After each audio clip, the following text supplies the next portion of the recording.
চাঁদ যখন পৃথিবীর সবচেয়ে কাছে চলে আসে তখন বলা হয় সুপারমুন।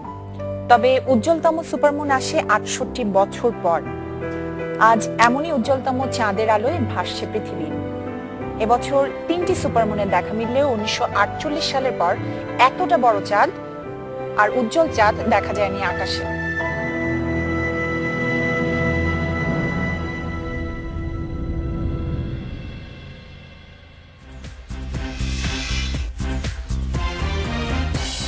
এই এক ঘন্টা আপনাদের সঙ্গে আছে আমি খালেদ মহিউদ্দিন। সবশেষে খবর, আলোচনা, বিশ্লেষণ নিয়ে থাকছি আমি কাজী মোহন। খেলার মাঠের হার জিত এবং আনন্দ বেদনা সবশেষ খবর জানাচ্ছে আমি রুবাইদ ইফতেখার। তবে আগে জানিয়ে দিচ্ছি শিরোনাম। উচ্ছেদের সময় নির্যাতন করা হয়নি, বাড়িঘরে আগুন দিয়েছে সাঁওতালরাই, দাবি শিল্প সচিবের।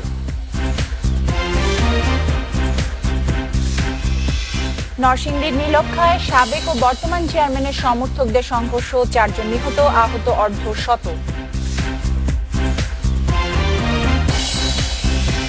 চট্টগ্রামকে ৭ উইকেটে হারিয়ে টেবিলের শীর্ষে বরিশাল, কুমিল্লার সামনে ঢাকার ১৯৫ রানের টার্গেট।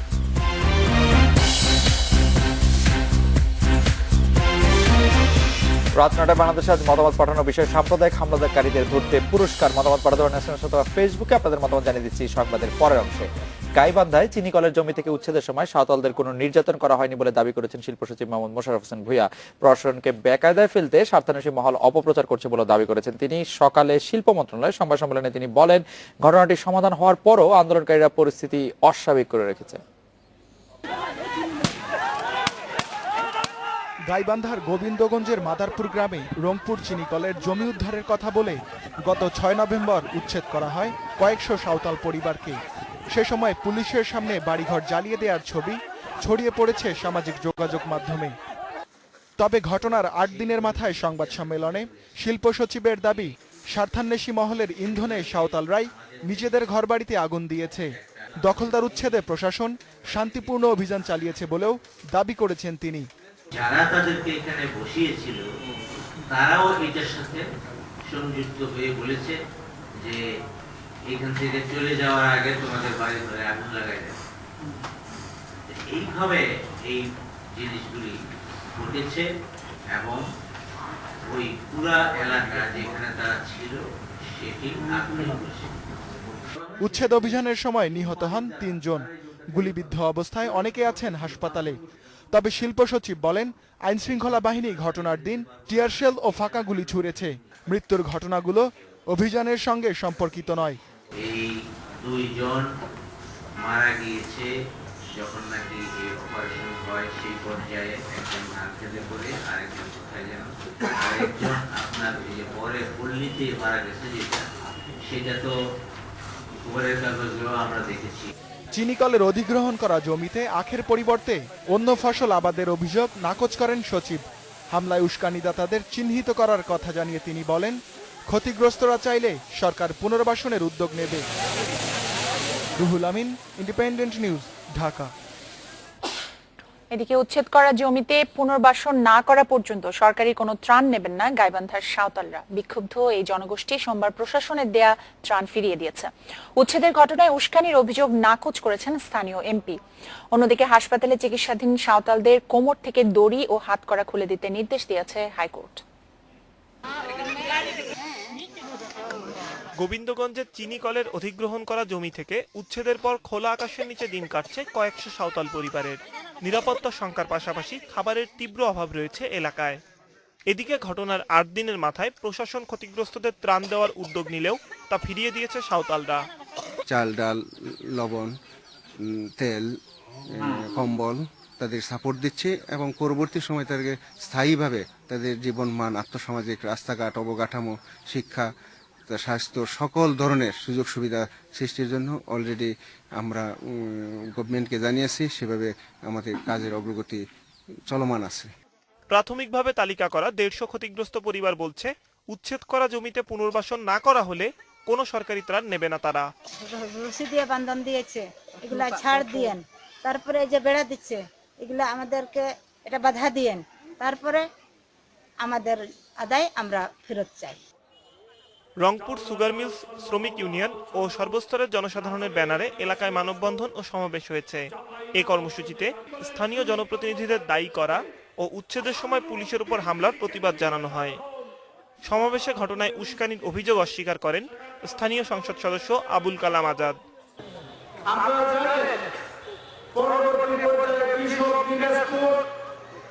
এদিকে হাসপাতালে চিকিৎসাধীন সাঁওতালদের হাতকড়া খুলে দেওয়ার নির্দেশ বাস্তবায়ন করে 16 নভেম্বরের মধ্যে পুলিশকে প্রতিবেদন দিতে বলেছে হাইকোর্ট। এক রিট আবেদনের শুনানি করে বিচারপতি ওবায়দুল হাসান ও বিচারপতি কৃষ্ণা দেবনাথের বেঞ্চ এই আদেশ দেয়। কৌশিক সুর, ইন্ডিপেন্ডেন্ট নিউজ।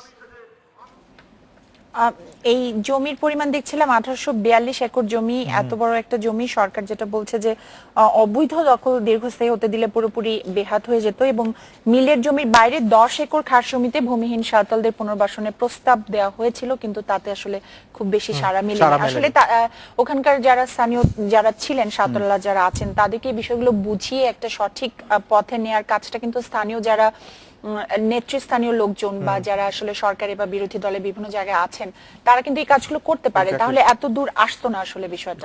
এত বড় বা এত বিস্তৃতি লাভ হতো। বিষয়টা হচ্ছে যে দেখেন, শিল্প সচিব এবং ব্যারিস্টার জ্যোতির্ময় বড়ুয়া যারা এই সাঁওতালদের এই জমি ফিরিয়ে দেওয়ার যারা আহ্বায়ক, তাদের দুইজনের সাথে আমার কথা ছিল। তারা দুইজনই একটি বিষয়ে একমত, মানে একই রকম তথ্য দিয়েছে। সেটা হচ্ছে যে এই বছরের জুলাই মাস থেকে সেখানে 600 ঘর ওঠে, 200 হচ্ছে বাঙালিদের ঘর আর বাকিগুলি হচ্ছে সাঁওতালদের ঘর এবং স্কুল। এই 600 ঘর যে এলাকায় রয়েছে, যে জমিতে রয়েছে, সেই জমিটাই আসলে শিল্প জোন করার কথা, যে বিশেষ রপ্তানি জোন করার কথা। এখন সরকারের কাছ থেকে যেটি বলা হচ্ছে যে সেটি আসলে সরকারের জন্য দরকারও ছিল, যেটি সরকার এইরকম একটি কাজ করবে, কিন্তু মানে ওদেরকে উঠানোর সময় বা ওদেরকে উচ্ছেদ করার সময় কেন আগুন দিতে হলো, কেন গুলি চালাতে হলো, কেন এরকম একটি ঘটনা ঘটাতে হলো, তার কোনো ব্যাখ্যা কিন্তু আমি এখনো পাওয়া যাচ্ছে না যে 3 জন লোক কিভাবে তারা নিহত হলেন। আওয়ামী লীগের যে প্রতিনিধি দল সেখানে গিয়েছিলেন, তারা আশা করা যাচ্ছে যে 2-1 দিনের মধ্যে তারা প্রতিবেদন দিবেন, কিন্তু সেই প্রতিবেদনটি দেওয়ার আগ পর্যন্ত যে কথাটি আমাদের সামনে পরিষ্কার, সেটা হচ্ছে যে কেউ না কেউ সেখানে বাড়ি ঘরগুলিতে আগুন দেওয়ার জন্য উস্কে দিয়েছে, কেউ না কেউ আবার বাড়ি ঘরগুলিতে আগুন দেওয়ার পর তাদেরকে নিষ্ক্রিয় থাকার জন্য, পুলিশকে নিষ্ক্রিয় থাকার জন্য বাধ্য করেছে। মানে সবগুলি ধরনের ঘটনা, মানে জমি অধিগ্রহণ করার ঘটনা তো নতুন কিছু না। আমি যেটা ভাবছিলাম, হ্যাঁ, বিশেষ করে এই যে পদ্মা সেতু হচ্ছে বা এই ধরনের ইয়েগুলোতে, সেগুলোতে একটা প্রপার রাইট, এবং যে 2500 মানুষ সেখানে বাস করছিলেন, তাদেরই কিন্তু আসলে কর্মসংস্থানের ক্ষেত্রে আরো ভালোভাবে জীবন ধারণের ক্ষেত্রে সেটি ব্যবহার করা, মানে সেই জমিতে কাজ করার ক্ষেত্রে সেটি ব্যবহার করা যেত। যাই হোক, ব্রাহ্মণবাড়িয়ার নাসিরনগরে হিন্দুদের উপর হামলাকারীদের ধরিয়ে দিলে বা তাদের বিষয়ে তথ্য দিলে 1 লাখ টাকা করে পুরস্কার দেবে পুলিশ, এই ঘোষণা দিয়ে এলাকায় মাইকিং করেছে জেলা police. Police super Mizanur Rahman জানান, নাসিরনগরে হামলার পর আরো 2-1টি হামলা ও অগ্নিসংযোগের ঘটনা ঘটে।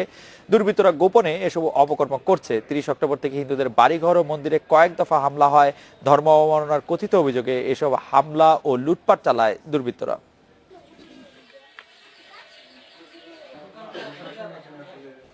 এদিকে ব্রাহ্মণবাড়িয়ার নাসিরনগরে হামলায় ক্ষতিগ্রস্ত বাড়িঘর ও মন্দির পরিদর্শন করেছেন শত নাগরিক কমিটি প্রতিনিধিরা।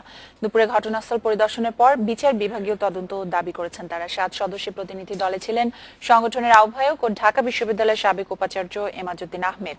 স্থানীয়দের সঙ্গে মত বিনিময় করেছেন তারা। এদিকে রোববার একটি জেলে বাড়িতে আগুনের ঘটনায় থানায় মামলা করা হয়েছে। এ নিয়ে নাসিরনগরে হামলার ঘটনায় ক্ষতিগ্রস্ত ও পুলিশের পক্ষ থেকে 5টি মামলা করা হলো। হামলার ঘটনায় পর্যন্ত গ্রেপ্তার করা হয়েছে 78 জনকে।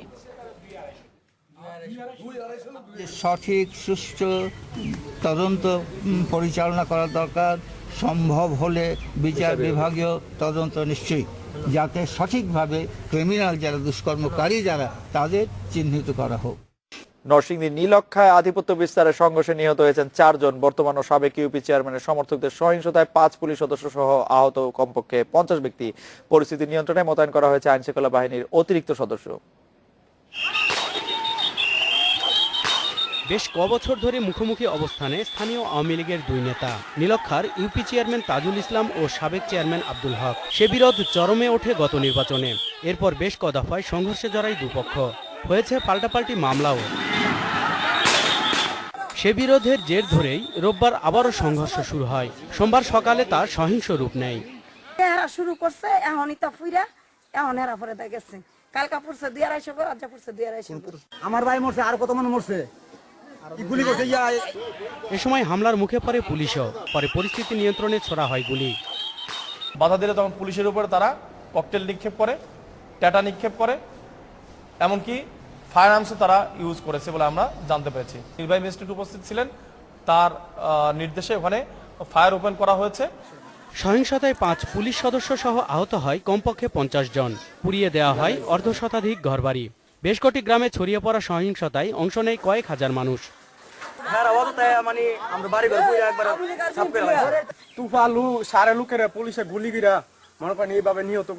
তৃতীয় দফার এ সংঘর্ষে টেটাবিদ্ধ হয়ে মারা যান আমিরাবাদ গ্রামের মানিক মিয়া, সোনাকান্দি গ্রামের খোকন মিয়া ও মামুন মিয়া। পরে হাসপাতালে নেয়ার পর মারা যায় নীলক্ষার শাহজাহান মিয়া।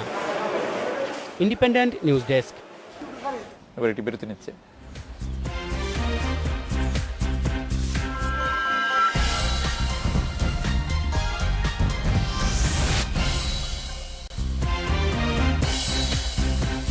নটা 18 মিনিটে ফিরে এলাম রাত 9টায় বাংলাদেশে।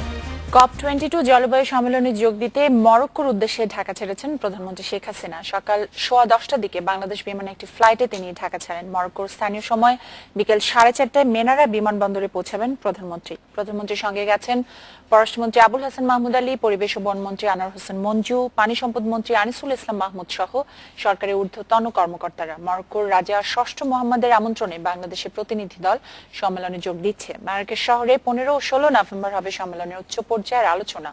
সফরকালে মরক্কোর রাজার মধ্যাহ্নভোজে যোগ দেবেন প্রধানমন্ত্রী। দেশে ফিরবেন 16 নভেম্বর।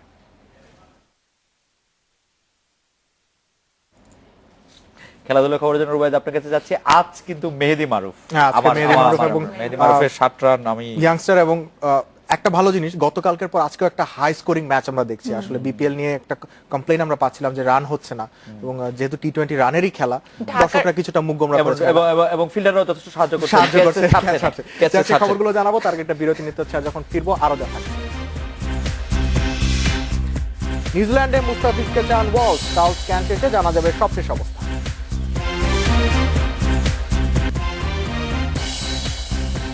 9:28 মিনিটে ফিরে এলাম খেলাধুলার সবশেষ কিছু খবর নিয়ে। বাংলাদেশ প্রিমিয়ার লিগ ক্রিকেটের দিনের প্রথম ম্যাচে চিটাগং ভাইকিংসকে 7 উইকেটে হারিয়েছে বরিশাল বুলস। 164 রানের টার্গেট, 2 বল হাতে রেখে টপকে যায় মুশফিকের দল। এ নিয়ে টানা 3 ম্যাচ হারলো চট্টগ্রাম। ম্যাচ হারা হয়েছেন ডেভিড মালান। প্রথম ক্রিকেটার হিসেবে বিপিএলে 1000 রান পূর্ণ করেছেন মুশফিকুর রহিম। দিনের দ্বিতীয় ম্যাচে ঢাকা ডায়নামাইটসের দেয় 195 রানের টার্গেটে ব্যাট করছে কুমিল্লা ভিক্টোরিয়ান্স। এখন পর্যন্ত তাদের সংগ্রহ 2 উইকেটে 35। হোবার্ট টেস্টের তৃতীয় দিন শেষে সাউথ আফ্রিকার চেয়ে 120 রানে পিছিয়ে আছে অস্ট্রেলিয়া। দিন শেষে অজিতদের সংগ্রহ ছিল 2 উইকেটে 121। ত্রিদেশীয় সিরিজের প্রথম ওয়ানডেতে জিম্বাবুয়েকে 8 উইকেটে হারিয়েছে শ্রীলঙ্কা। 155 রানের টার্গেটে 153 বল হাতে রেখে টপকে যায় লঙ্কানরা। খেলাধুলার সবশেষ আপডেট এই ছিল আমার কাছে। অন্য কিছু খবর জানাচ্ছেন মুহা এবং খালেদ। ধন্যবাদ রুবাইদ।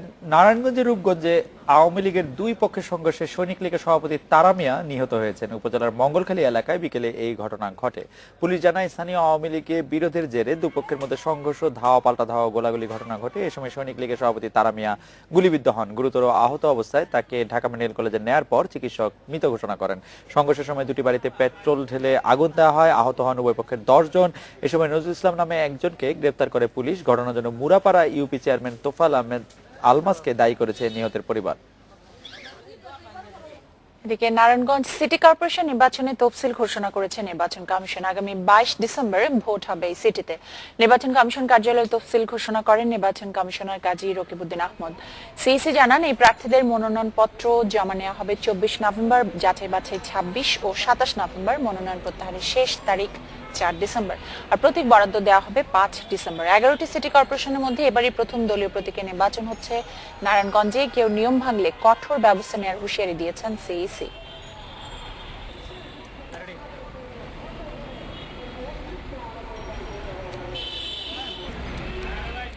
আরো খবরের আগে একটি বিরতি নিচ্ছে। বিরতি পর জানিয়ে ফিরছি।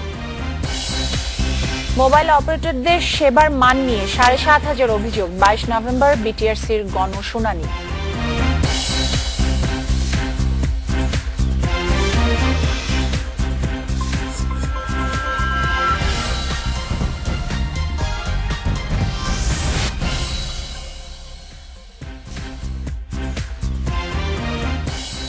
রাত 9:45 আমরা ফিরে এলাম। মোবাইল অপারেটরদের বিরুদ্ধে গ্রাহক অভিযোগ নিষ্পত্তির জন্য 22 নভেম্বর গণশুনানির আয়োজন করেছে বাংলাদেশ টেলিযোগাযোগ নিয়ন্ত্রণ কমিশন বিটিআরসি। 15 নভেম্বরের মধ্যে বিটিআরসির ওয়েবসাইটে গিয়ে বা 2872 নম্বরে কল করে গ্রাহকরা গণশুনানির নিবন্ধন করতে পারবেন।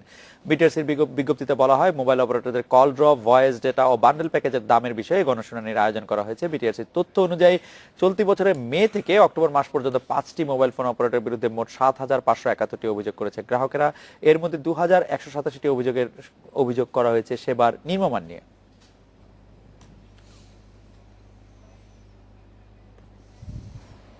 সাম্প্রদায়িক হামলাকারীদের ধরতে পুরস্কারের বিষয়ে আপনাদের মতামত জানতে চেয়েছিলাম। মিজান বলেছেন এরপরও মূল অপরাধীরা থাকবে ধরাছোঁয়ার বাইরে। সোহেল বলছেন বরাবরের মতো আইনশৃঙ্খলা বাহিনীর অপারগতা প্রকাশ পেল। তুষার বলছেন এত নিরাপত্তার মাঝে মন্দির ও বাড়িতে আগুন লাগে কিভাবে। মইনুল বলছেন জনগণের সচেতনতা এসব হামলা বন্ধ করতে পারে।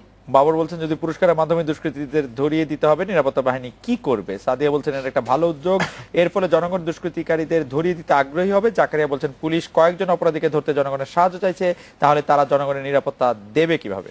আকিব বলছেন পরিশেষে দেখা যাবে হামলাকারীরা পুরস্কার বিজয়ী হয়েছে। ইসলাম বলছেন এমন ঘোষণার ফলে সাম্প্রদায়িকতা আরো বৃদ্ধি পাওয়ার সম্ভাবনা রয়েছে। জাবেদ বলছেন প্রকৃত হামলাকারীদের ধরতে আমাদের সবাইকে এক হয়ে লড়তে হবে। সবাই আসলে ঘটনাটির এক ধরনের নিন্দাই করছেন এবং মাইনুল যে মেসেজটি পাঠিয়েছেন জনগণের সচেতনতাই এসব হামলা বন্ধ করতে পারে। মুহুয়া খালেদ, আপনার কি একমত যে আসলে জনগণ সচেতন হয়ে এটা আটকাতে পারতো? জনগণ সচেতন হলে সেটি আটকানো যেত, জনগণ সচেতন হলে যে কোনো কিছু আটকানো যায়।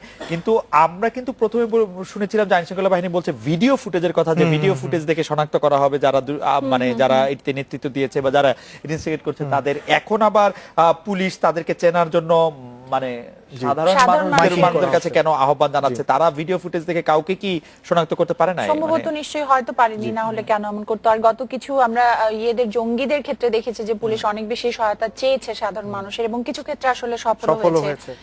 সেটা একটা কারণ হতে পারে যে চাওয়ার। আমার মনে হয় যে এটি আবার দায়িত্ব একটু ওদের সাধারণ মানুষের ঘাড়ে দেওয়ার ব্যবস্থা কিনা, কারণ ইতিমধ্যেই নাম না জানা বেশ কিছু লোকের বিরুদ্ধে মামলা করা হয়েছে। এখন আবার ধরিয়ে দেওয়ার জন্য সাহায্য চাওয়া হচ্ছে, 1 লাখ টাকা করে পুরস্কার দেওয়ার কথা বলছে। আমি ঠিক জানি না যে এটি আসলে কতটা কাজে লাগবে, তবে সাধারণ মানুষ নিশ্চয়ই এই ব্যাপারগুলিতে সচেতন হবে। দর্শকদের ধন্যবাদ দিতে চাই, তারা অনেক মূল্যবান মতামত দিয়েছেন আমাদের। এদিকে জমকালো আয়োজনের মধ্যে শেষ হলো গারোদের ঐতিহ্যবাহী উৎসব ওয়ানগালা। শস্য দেবতাকে কৃতজ্ঞতা জানিয়ে ও নতুন ফসল খাওয়ার অনুমতি চেয়ে মৌলভীবাজারে গারোরা পালন করে এই উৎসব। গারোদের বিশ্বাস মিসিস আলজম বা শস্য দেবতার উপর নির্ভর করে ফসলের ভালো ফলন। এই বিশ্বাস থেকে মৌলভীবাজারের শ্রীমঙ্গল উপজেলার হরিণছড়ায় গারো সম্প্রদায় নাচ গানের মাধ্যমে উদযাপন করে ঐতিহ্যবাহী ওয়ানগালা উৎসব। সকালে দেবতাদের পূজার মাধ্যমে উৎসব শুরু হয়। চলে আমোয়া, রুগালার মতো ধর্মীয় আচার পালন। এরপর শুরু হয় সাংস্কৃতিক অনুষ্ঠান। এতে নিজস্ব ভাষায় গান গেয়ে শোনান গারো শিল্পীরা। সাংস্কৃতিক অনুষ্ঠানের বিশেষ আকর্ষণ ছিল গারোদের ঐতিহ্যবাহী জুম নাচ। নতুন ফসল আমরা উৎপাদন করি, তা আমাদের ঈশ্বরের নামে আমরা উৎসর্গ প্রদান করি। আমাদের কৃষ্টি সংস্কৃতি আর আমাদের ঐতিহ্যবাহী যা আমরা এখানে তুলে ধরি। নিজস্ব সংস্কৃতিকে ধারণ করে অতীতের জরাজীর্ণতা মুছে নতুন উদ্দীপনায় মুখর হয়ে ওঠে গারো সম্প্রদায়ের লোকজন। সার্বজনীন মিলন মেলায় শুধু নাচগানই নয়, তৈরি হয় পারস্পরিক ভাব বিনিময়ের সুযোগও। আমরা চেষ্টা করি এই ওয়ানগালার মাধ্যমে আমরা আমাদের পিছিয়ে পড়া জাতিদেরকে সচেতনতা সৃষ্টি করে এবং নিজেদের মধ্যে একতা বজায় রাখার জন্য। ওয়ানগালা উৎসবে ছোট বড় ধনী গরিব সবাই মেতে ওঠে প্রাণের উচ্ছ্বাসে। সেটা যদি আরো বৃদ্ধি করা হয় তাহলে আমাদের যে আদি জনগোষ্ঠী তাদের যে শিক্ষা সংস্কৃতি সেটা প্রসার লাভ করবে। ওয়ানগালা এখন আর নিছক কোনো অনুষ্ঠান নয়, বরং গারো সম্প্রদায়ের ইতিহাস, ঐতিহ্য ও সংস্কৃতি রক্ষার এক অনবদ্য আন্দোলন। Independent news desk. ৬৮ বছর পর আবার দেখা গেল সুপারমুন। ১৯৪৮ সালের ২৬ জানুয়ারি পর চাঁদকে এতটা কাছে কখনো পায়নি পৃথিবী। বাংলাদেশ ছাড়াও বিশ্বের বিভিন্ন দেশ থেকে দেখা গেছে এই অতিকা চাঁদ। এমন চন্দ্র দর্শনের সুযোগ মানুষের সামনে আবার আসবে ২০৩৪ সালের ২৫ নভেম্বর। কক্ষপথে ঘুরতে ঘুরতে চাঁদ যখন পৃথিবীর সবচেয়ে কাছে চলে আসে তখন তাকে বলে সুপারমুন। পৃথিবীতে এই সময়ে সবচেয়ে উজ্জ্বল প্রভা ছড়ায় চাঁদ। তবে উজ্জ্বলতম সুপারমুন আসে ৬৮ বছর পর। সোমবার এমনই উজ্জ্বলতম সুপারমুনের দেখা পেয়েছে বিশ্ব। এবছর 3টে সুপারমুনের দেখা মিললেও 1948 সালের পর এতটা বড় আর উজ্জ্বল চাঁদ দেখা যায়নি আকাশে।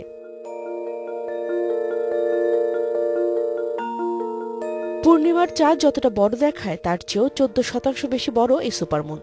সেই সঙ্গে 30% বেশি উজ্জ্বল দেখা গেছে পৃথিবীর একমাত্র উপগ্রহটিকে। পৃথিবী আর চাঁদের গড় দূরত্ব 3,84,400 কিলোমিটার।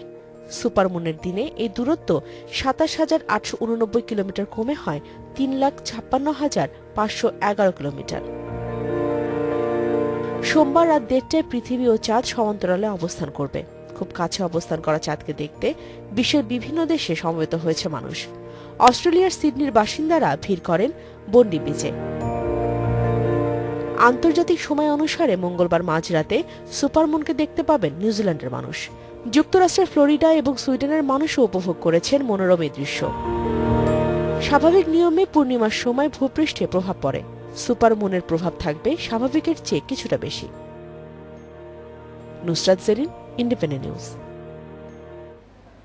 খালেদ এবং মহুয়া, সুপারমুন নিয়ে সবাই খুব উৎসাহী এবং আমরা সবাই দেখতে চাচ্ছি। আমি দেখতেও গিয়েছিলাম, কিন্তু সিরিয়াসলি রুবাই এই বছরে কিন্তু তিনবার এবং তবে একটা ভয়ঙ্কর তথ্য দেই আপনাদের, 2004, 2011 এবং এবারের সুপারমুনটা এটা কিন্তু ন্যাচারাল ক্যালামিটি রয়েছে। 2004-এ টোহোকু আর্থকোয়েক এবং সুনামি ছিল। এটা একেবারে আসলেই সুপারমুনের কারণে হচ্ছে। কোথায় আনন্দ পাবো আপনার ভয় লাগে গত পরশু কিন্তু নিউজিল্যান্ডে ভূমিকম্প হয়েছে এবং এটা বিজ্ঞানের ধারণা করছে সুপারমুনের সাথে একটা ভালো কথা বলেন। আজকে সবাই সুপারমুন দেখে অনেক ভালো একটা মুডে আছেন। আমি অবশ্য উল্টাটা বলতে চাইছিলাম যে এই বছর 3টা সুপারমুনের সময় আপনি বলেছেন যে এইটি উজ্জ্বলতম এই বছরের বা 78 বছরের 70 বছরের, মানে কি আমি বুঝলাম না। না উজ্জ্বল কি প্রত্যেকবার নিজেকে ছাড়িয়ে যাচ্ছে মনে হয়। ভালো সুপারমুন, আর আপনি এগুলি কথা বলবেন না, বুঝছেন। যাই হোক, এই ছিল রাত 9টায় বাংলাদেশের আয়োজনে। আজকে রাত 9টায় বাংলাদেশ শেষ করবো অস্ট্রেলিয়ায় পশু পাখি নিয়ে আঁকা চিত্র প্রদর্শনের কিছু ছবি দেখে। তার আগে আমরা বিদায় নিচ্ছি। আমাদের পরবর্তী অনুষ্ঠানে শুভরাত্রি।